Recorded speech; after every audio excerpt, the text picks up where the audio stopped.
Hello दोस्तों, आप सभी को शुभ लाभ जी के क्लासेस में स्वागत है।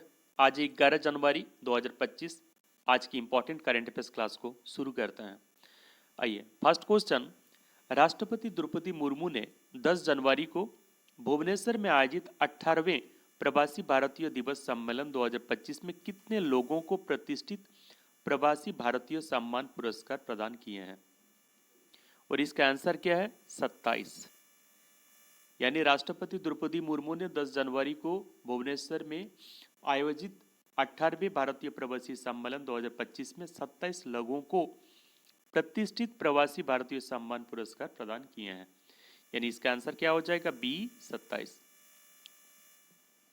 आइए डिटेल्स में देखते हैं। राष्ट्रपति द्रौपदी मुर्मू ने 10 जनवरी को भुवनेश्वर में संपन्न 18वें प्रवासी भारतीय दिवस सम्मेलन 2025 में 27 लोगों को प्रतिष्ठित भारतीय सम्मान पुरस्कार से सम्मानित किए हैं। देखिए, ओडिशा की राजधानी भुवनेश्वर में आयोजित 18वें प्रवासी भारतीय सम्मेलन का उद्घाटन प्रधानमंत्री नरेंद्र मोदी ने किए हैं और इस वर्ष के आयोजन की मुख्य अतिथि त्रिनिदाद और टोबैगो की राष्ट्रपति क्रिस्टीना कार्ला कंगालू थी, जो वर्चुअल माध्यम से जुड़ी थे। ये भी इंपॉर्टेंट है। और 18वां प्रवासी भारतीय दिवस सम्मेलन 2025 की थीम क्या था? विकसित भारत के लिए प्रवासी भारतीयों का योगदान। और एक इंपॉर्टेंट क्वेश्चन हो सकता है, क्या राष्ट्रीय प्रवासी दिवस कब मनाया जाता है? 9 जनवरी को मनाया जाता है। और प्रवासी भारतीय सम्मेलन की शुरुआत पूर्व प्रधानमंत्री अटल बिहारी वाजपेयी ने 2003 में किए थे। ये भी इंपॉर्टेंट है। आइए नेक्स्ट क्वेश्चन में, किस देश के शांति स्थापना प्रशिक्षण केंद्र के कमांडर ब्रिगेडियर जनरल जॉर्ज मोबिता इंटागरे के नेतृत्व में एक प्रतिनिधि मंडल ने नई दिल्ली में संयुक्त राष्ट्र शांति स्थापना केंद्र का दौरा किया? और इसका सही आंसर क्या है? तंजानिया। यानी इसका आंसर हो जाएगा डी, तंजानिया। आइए डिटेल्स में देखते हैं। तंजानिया शांति स्थापना प्रशिक्षण केंद्र के कमांडेंट ब्रिगेडियर जनरल जॉर्ज मोबिता इंटाग्रे के नेतृत्व में एक तंजानिया प्रतिनिधि मंडल ने नई दिल्ली में संयुक्त राष्ट्र शांति स्थापना केंद्र का दौरा किया है। अब बात करें तंजानिया की, ये कहाँ स्थित है? अफ्रीका महाद्वीप के पूर्वी हिस्से में स्थित है, हिंद महासागर से लगा देश है और तंजानिया पूर्व अफ्रीका का सबसे बड़ा देश है।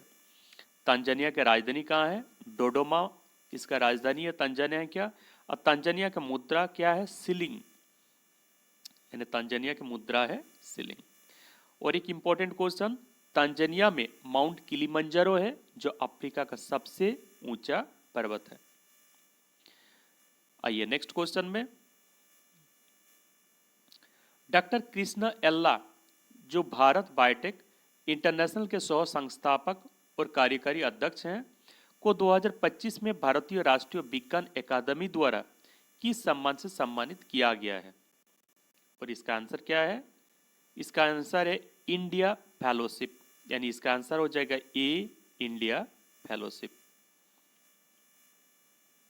आइए नेक्स्ट क्वेश्चन में, Indian coast guard boat C449 को किस स्थान पर पूरी परंपरागत सैन्य समारोह के साथ सेवानिवृत्त किया गया है? और इसका आंसर क्या है? चेन्नई। यानी Indian coast guard boat C449 को चेन्नई में पूरी परंपरागत सैन्य समारोह के साथ सेवानिवृत्त किया गया। यानी इसका आंसर हो जाएगा सी, चेन्नई। आइए डिटेल्स में देखते हैं। Indian coast guard boat C449 को चेन्नई के टिम्बोरपोंडा जेट्टी स्थान पर पूरी परंपरागत सैन्य समारोह के साथ सेवानिवृत्त किया गया है। और Indian coast guard boat C449 को सेशल्स देश को कूटनीतिक सद्भावना के प्रतीक के रूप में उपहार दिया जा रहा है। अब बात करें सेशल्स की राजधानी क्या है? विक्टोरिया में इसकी राजधानी है। और सेशल्स का मुद्रा क्या है? सेशल्स की मुद्रा रुपया है।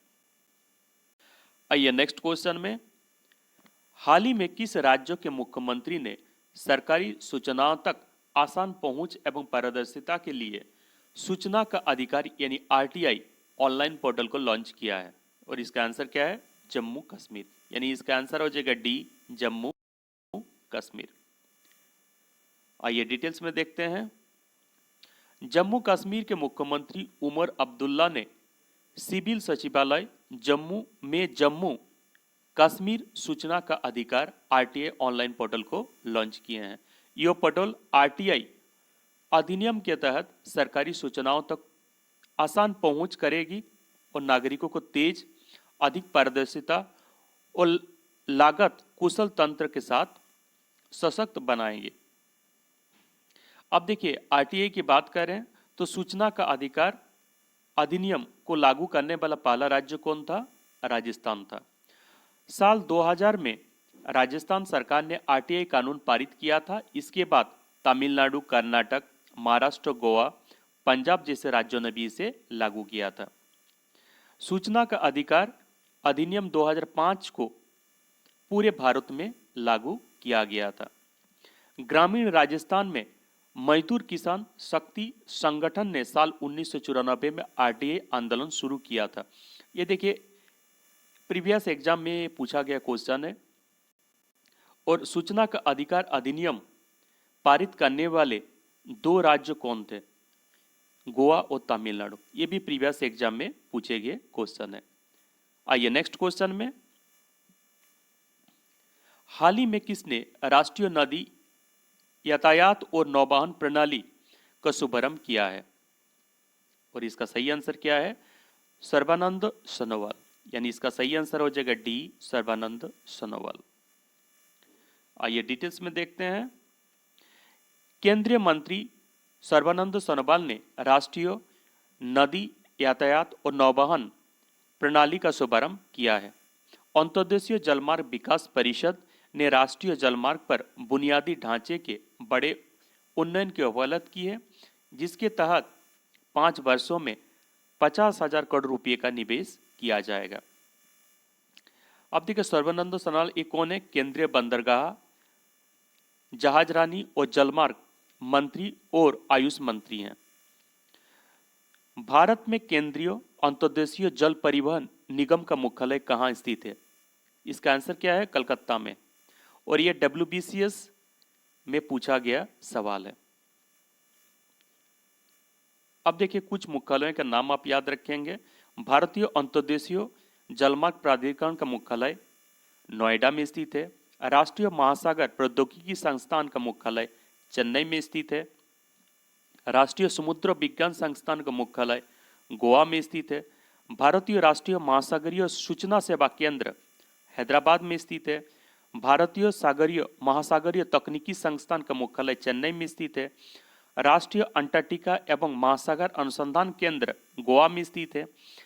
समुद्री जीव संसाधन और पारिस्थितिकी केंद्र एक कोची में स्थित है। समुद्री इंजीनियरिंग और अनुसंधान संस्थान का मुख्यालय कलकत्ता में स्थित है। राष्ट्रीय जल क्रीड़ा संस्थान का मुख्यालय गोवा में स्थित है। और राष्ट्रीय जल विज्ञान संस्थान का मुख्यालय रुड़की में स्थित है। आइए नेक्स्ट क्वेश्चन में। 34वीं राष्ट्रीय युवा संसद प्रतियोगिता 2023-24 के विजेता किस स्कूल को घोषित किया गया है? और इसका सही आंसर क्या है? पीएम श्री केंद्रीय विश्वविद्यालय IIT खड़गपुर। यानी इसका आंसर हो जाएगा डी। यानी 34वीं राष्ट्रीय युवा संसद प्रतियोगिता 2023-24 के विजेता है पीएम श्री केंद्रीय विश्वविद्यालय IIT खड़गपुर। आइए डिटेल्स में देखते हैं। केंद्रीय संसदीय कार्य मंत्री किरेन रिजिजू ने नई दिल्ली में केंद्रीय विश्वविद्यालयों के लिए 34वीं राष्ट्रीय युवा संसद प्रतियोगिता 2023-24 विजेताओं को पुरस्कार प्रदान किए और पीएम श्री केंद्रीय विद्यालय IIT खड़गपुर को प्रतियोगिता का राष्ट्रीय विजेता घोषित किया गया है। आइए नेक्स्ट क्वेश्चन में। भारत ने हाल ही में क्यूबा को किस प्राकृतिक आपदा के बाद मानवीय सहायता प्रदान किया? और इसका सही आंसर क्या है? तूफान तूफान राफाएल के कारण, यानी इसका सही आंसर हो जाएगा डी, तूफान राफाएल के कारण। देखिए हाल ही में क्यूबा ने तूफान राफाल के कारण प्राकृतिक आपदा मानवीय सहायता प्रदान किया है। क्यूबा की राजधानी कहाँ है? हवाना में स्थित है। और क्यूबा के राष्ट्रीय मुद्रा क्या है? पेसो। आइए नेक्स्ट क्वेश्चन में, the Tamil A portrait of a community, यानी तमिल एक समुदाय का चरित्र नामक पुस्तक का लेखक कौन है? और इसका सही आंसर क्या है? निर्मला लक्ष्मणन, यानी इसका सही आंसर हो जाएगा बी, निर्मला लक्ष्मण। आइए नेक्स्ट क्वेश्चन में, ए वंडरलैंड ऑफ वर्ड्स नामक पुस्तक के लेखक कौन है? और इसका सही आंसर क्या है? शशि थरूर। देखिए शशि थरूर का नवीनतम किताब है जिसका नाम है ए वंडरलैंड ऑफ वर्ड्स। इसे याद रखिएगा, ये इंपॉर्टेंट है। यानी इसका सही आंसर हो जाएगा ए, शशि थरूर। आइए नेक्स्ट क्वेश्चन में, राष्ट्रीय युवा दिवस कब मनाया जाता है? और इसका सही आंसर क्या है? 12 जनवरी। यानी राष्ट्रीय युवा दिवस 12 जनवरी को मनाया जाता है। यानी इसका आंसर क्या हो जाएगा? डी, 12 जनवरी। राष्ट्रीय युवा दिवस 2025 का विषय यानी थीम क्या है? राष्ट्र निर्माण के लिए युवा सशक्तिकरण। अब देखिए जनवरी माह के महत्वपूर्ण दिवस, 1 जनवरी को वैश्विक परिवार दिवस यानी ग्लोबल फैमिली डे मनाया गया। 2 जनवरी को विश्व अंतर्मुखी दिवस यानी वर्ल्ड इंट्रोवर्ट डे। 3 जनवरी को अंतर्राष्ट्रीय मनन शरीर कल्याण दिवस यानी international mind body wellness day. 4 जनवरी को विश्व ब्रेल दिवस यानी वर्ल्ड ब्रेल डे। 5 जनवरी को राष्ट्रीय पक्षी दिवस मनाया गया यानी नेशनल बर्ड डे। 6 जनवरी को विश्व युद्ध अनाथ दिवस यानी वर्ल्ड वार ऑर्फेंस डे। 9 जनवरी को प्रवासी भारतीय दिवस मनाया गया और 10 जनवरी को विश्व हिंदी दिवस यानी वर्ल्ड हिंदी डे के रूप में मनाया गया।